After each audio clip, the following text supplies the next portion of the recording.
गुरुर्ब्रह्मा गुरुर्विष्णु तस्मै श्री गुरुवे नमः। अखंड मंडलाकारं व्याप्तं येन चराचरं तत्पदं दर्शितं येन तस्मै श्री गुरुवे नमः। मातृवत्र लालयति च पितृवर्त मार्गदर्शिता नमो गुरुसत्तायै श्रद्धा प्रज्ञा युता च या। ओम श्री गुरुवे नमः। और हमारे साथ साथ गायत्री महामंत्र ओम भूर्भुवस्व तस्य वितुर्वरेण्यं भर्गो देवस्य धीमहि धियो यो नः प्रचोदयात्। गुरुर्ब्रह्मा गुरुर्विष्णु गुरुरेव महेश्वरः गुरु साक्षात् परब्रह्म तस्मै श्री गुरुवे नमः। अखंड मंडलाकारं व्याप्तं येन चराचरं तत्पदं दर्शितं येन तस्मै श्री गुरुवे नमः। मातृवत्र लालयत्र च पितृवर्त मार्गदर्शिता नमो गुरुसत्तायै श्रद्धा प्रज्ञा युता च या। ओम श्री गुरुवे नमः। परम पूज्य गुरुदेव वंदनीय माता जी की सूक्ष्म उपस्थिति में मेरे आत्मिक भाइयों एवं बहनों, आप सबके जीवन में प्रेम का प्रसार हो, ज्ञान का प्रसार हो, उसी के लिए एक श्रृंखला में आज हम आप सभी के समक्ष उपस्थित हुए हैं। इस चैनल को ज्यादा से ज्यादा लाइक करें, शेयर करें और सब्सक्राइब करें और अभ्यास करें निरंतर आपके अंदर आत्मचेतना का विकास हो। आपकी जो आत्मचेतना सुसुप्त अवस्था में पड़ी हुई है उसे जागृत करें। कभी कभी हम लोगों ने के जीवन में बहुत सारे ऐसे उदाहरण आते हैं जिससे हम सीखने का प्रयास नहीं करते। आप सीखोगे उन उदाहरणों से तो आप जानोगे कि आप बहुत कुछ सीख सकते हैं अगर आप उससे सीखना चाहें तो। नहीं सीखना चाहें तो पूरा जीवन पर्यंत आप नहीं सीख सकते हैं। तो आज जिस सीखने की बात हम कर रहे हैं, लर्निंग बाय डूइंग, करके आदमी को सीखना चाहिए। उस करके सीखने में जो है भगवान की स्मृति हमारी मानस पटल पर हमेशा बनी रहे, ये कैसे संभव है, ये विषय है जिस पे हम चर्चा करेंगे कि हमारा मानस पटल पर भगवान की स्मृति कैसे बनी रहे। आप में से जिन लोगों को ध्यान ज्ञान जप तप इस विषय में कोई भी जानकारी प्राप्त करनी हो, करना हो, आप हमसे संपर्क कर सकते हैं। आप में से किन्हीं भी व्यक्तियों को कोई तंत्र मंत्र या कुंडली विश्लेषण कराना हो, आप हमसे संपर्क कर सकते हैं। हम आपका सहयोग करेंगे। मेरे आत्मिक भाइयों एवं बहनों, जीवन में ईश्वर की स्मृति सबसे शक्तिशाली स्थिति को बनाती है। मनुष्य के जीवन में बहुत सारी प्राप्तियां होती हैं, बहुत सारी चीजें ऐसी होती हैं जिसको वो पा तो लेता है पर पकड़ नहीं सकता। पाना और पकड़ना में एक अंतर यह होता है कि अगर आप कहो कि हमने यश पा लिया, बिल्कुल पा लिया है, लेकिन पकड़ नहीं सकते, आप इसको होल्ड नहीं सकते। आपकी यश और कीर्ति आपके साथ अनंत काल तक नहीं रहेगी। यह यश और कीर्ति तो आपके शरीर की है, शरीर के नाम से आप पुकारे जाओगे। अनंत जीवन कैसे होगा? जो आपने धन कमाया है इस जीवन में वो आपके शरीर रहने तक ही है। वो आपके शरीर की बात की यात्रा को सुचारू रूप से चलाने में सक्षम नहीं है। परम पूज्य गुरुदेव वंदनीय माता जी का जो उद्देश्य है, महाकाल का जो उद्देश्य है, दादा गुरुदेव का जो उद्देश्य है, वो यही है, मनुष्य में देवत्व का उदय और धरती पे ईश्वर का अवतरण। यानी हम इस शरीर के रहते हुए भी देवता हों और शरीर के बाद भी हम देवता ही रहें। तो इस उद्देश्य की प्राप्ति में आप सहभागी बन सकते हो। आपके समक्ष यह एक अवसर जो आया है यह फिर दोबारा नहीं आएगा। एक तो अवसर आपको मिला है मनुष्य बनने का। कहते हैं कि तीन चीजें दुर्लभता से मिलती हैं, मनुष्यत्व, मोक्षत्व और किसी संत का संग। तो ये तीन चीजें तो बहुत दुर्लभ होती हैं। मनुष्य का जन्म ही बड़ा दुर्लभ है। मनुष्य के जन्म की संभावना तभी बनती है जब आपके पूरे उदित होते हैं। तो मनुष्य जब बन गए, एक संभावना तो पूरी हो गई, दूसरी संभावना आपके ऊपर निर्भर करती है। आप अपने आप को जगाने की कोशिश करो, नित्य नवीन रूप से अपने आप को हिलाइए, झकझोरिए और पूछिए अपने आप से कि मुझे जिस वजह से यह मानव का तन मिला, क्या उस उद्देश्य के प्रति हम जागरूक हैं? अगर आप उस देश के प्रति जागरूक हैं, मानव तन पाने का जो उद्देश्य आपको का है वह है ईश्वर को प्राप्त करना। इससे छोटा मोटा कोई उद्देश्य नहीं है। आपने बना लिया हो तो भाई अब इसको क्या कहा जा सकता है? छोटे उद्देश्य आपने बना लिए। आपने सोचा होगा कि विवाह करना, बच्चे पैदा करना, बच्चे को पढ़ाना, उनका विवाह करना, घर बनाना, गाड़ी खरीदना, इन उद्देश्यों के लिए आपको मनुष्य का जन्म जीवन मिला था, तो ये बड़ा छोटा उद्देश्य है। ये उद्देश्य नहीं है। मनुष्य का जीवन जो मिला है वो आपको परमात्मा के समान बनने के लिए मिला है। गुरुदेव की जो संपूर्ण साधना इसी वजह से हुई कि हम सबको वो पराचेतना से एकाकार करा सके। गायत्री महामंत्र हमारे साथ साथ बोलिए। ओम भूर्भुवः स्वतस्य वितुर्वरेण्यं भर्गो देवस्य धीमहि धियो यो नः प्रचोदयात्। परमात्मा का प्रकाश आपके अंदर प्रस्फुटित हो और आपके बुद्धि को वो सही दिशा में ले चले। अब बुद्धि का सही दिशा क्या हो सकता है? आप स्वयं में इसका आकलन करिए, जानने की कोशिश करिए कि हमारी बुद्धि सही दिशा में है कि गलत दिशा में है। सही दिशा वो होती है जो हमेशा आपको सुखकारी होती है, हमेशा आपके जीवन में आनंद ही आनंद हो। वह तो सही दिशा है। आपके कुछ क्षण आनंद है और कुछ क्षण आनंद नहीं है, या आपके जीवन में अंधकार ही अंधकार फैला हुआ है। ये जो अज्ञान रूपी अंधकार है, इससे जब तक आपकी निवृत्ति नहीं हो पाएगी, तब तक आप अपने जीवन में अधोगामी ही रहेंगे।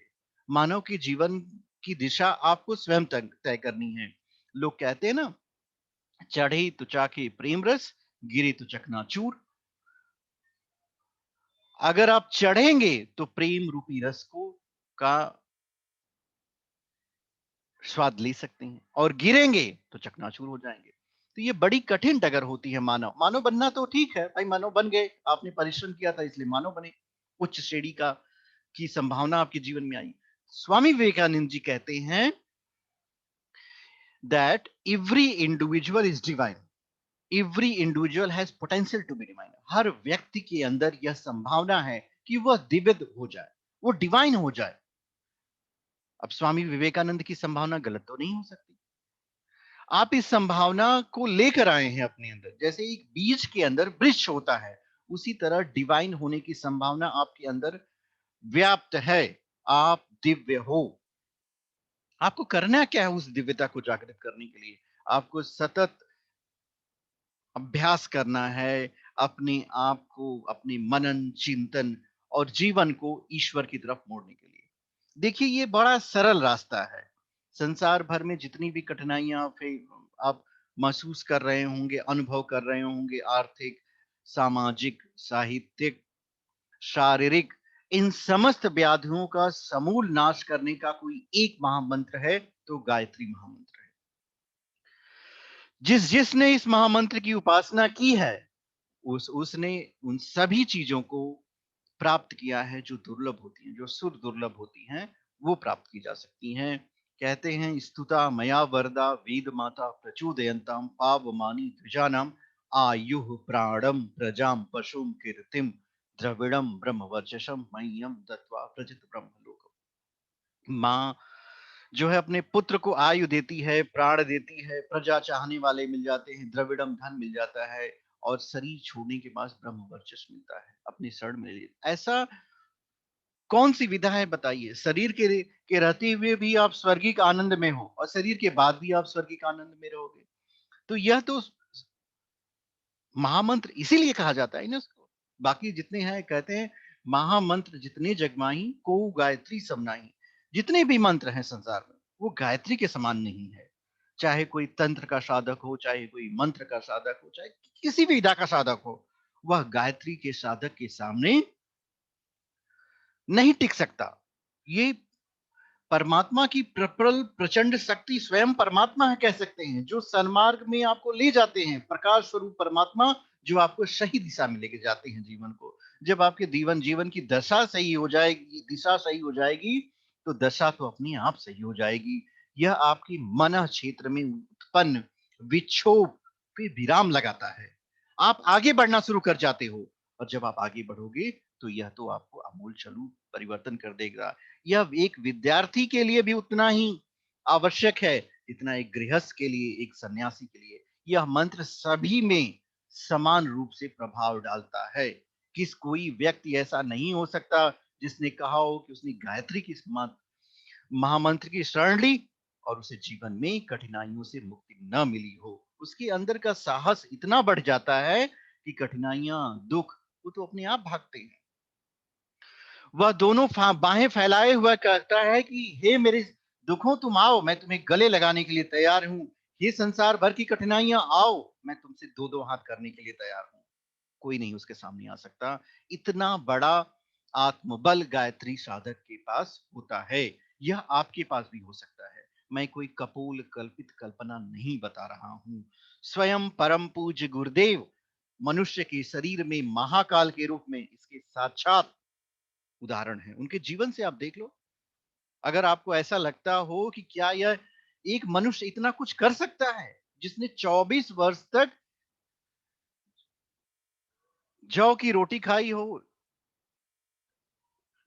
छाछ के साथ, हर वर्ष 24 लाख गायत्री महामंत्र जपे हो, 6-6 घंटे साधना की हो, इतना बड़ा साहित्य बना दिया हो, ये तो साधारण बात है नहीं। स्वयं गुरुदेव से कहो तो गुरुदेव भी कहते हैं ये सारी की सारी विभूतियां, सारा का सारा कार्य मैंने नहीं किया है। ये सिर्फ संभव हुआ तो गायत्री महामंत्र के जप की वजह से संभव हुआ। तो ये आपके लिए भी संभव हो सकता है। आप उतना बड़ा नहीं तो छोटा तो कर ही सकते हो। पूरे विश्व ब्रह्मांड को बदलने की बात तो छोड़ो, अपने को तो बदल ही सकते हो। तो गायत्री महामंत्र का जो जप है, ये स्व परिवर्तन से विश्व परिवर्तन की तरफ जाता है। ये स्वयं की सुधार से संसार के सुधारने की तरफ जाता है।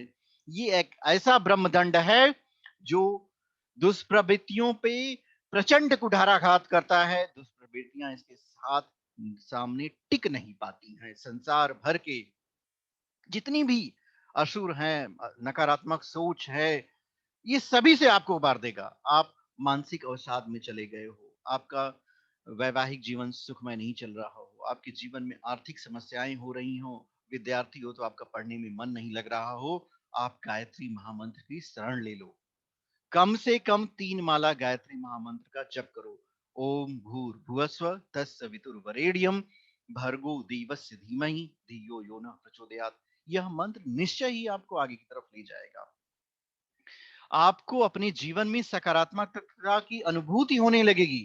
आपके जीवन में परमात्मा का प्रकाश प्रस्फुटित होगा। आप अपने आप से कहोगे कि हे भगवान, कितना धन्य हूं मैं जो मुझे आपने अपनी शरण में ले लिया। देखो, संसार में तो पाने को बहुत कुछ है, बहुत कुछ पाया जा सकता है, पर पाना तो वो चाहिए जो शाश्वत हो, सत्य हो, और जिसको आप कह सकते हो कि नहीं, हाँ ये हमारा है, ये हमारा हक है। हर मनुष्य का आत्मा का यह हक है कि वह स्वयं को जाने और परमात्मा से एकाकार हो सके। ये आपका हक है। जैसे भारतीय संविधान में नहीं कहते ये मूल अधिकार है, ये कर्तव्य है, तो ये हमारा मूल अधिकार है, ये हमारा जन्मसिद्ध अधिकार है कि हमने अगर मनुष्य के रूप में जन्म लिया तो हम उस परमात्मा को जाने और उसे अपने आप को एकाकार करें। इसकी बजाय कि नित्य नवीन समस्याएं खड़ी करें और उसको हल करते हुए ये मानव जीवन की जो यात्रा है समाप्त हो जाए और हम कहें तो मुझे में तो कुछ मिला ही नहीं, जीवन में तो हमारे दुख ही दुख था। देखिए, किसी भी मानव के जीवन में दुख है ही नहीं। दुख जो है आपने अपने आप बना के रखा है। जीवन और मृत्यु जो शाश्वत चलने वाली प्रक्रिया है, यह तो अनंत काल से चलेगी और अनंत काल तक चलती चली जाएगी। भगवान श्री कृष्ण, योगेश्वर श्री कृष्ण कुरुक्षेत्र में अर्जुन को यही बात समझाते हैं।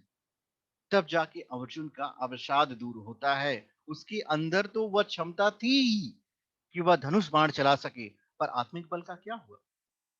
नगण्य हो गया था। उसे अवसादग्रस्त हो गया। तो श्रीमद् भगवत गीता की उत्पत्ति कुरुक्षेत्र में हो जाती है।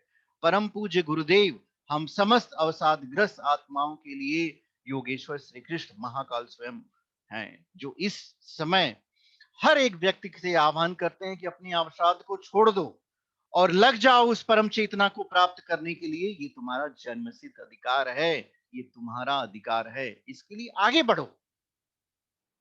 सोने से काम नहीं चलेगा कि हमें तो पता ही नहीं था, हम तो जानते ही नहीं थे कि इस तरह की कोई योजना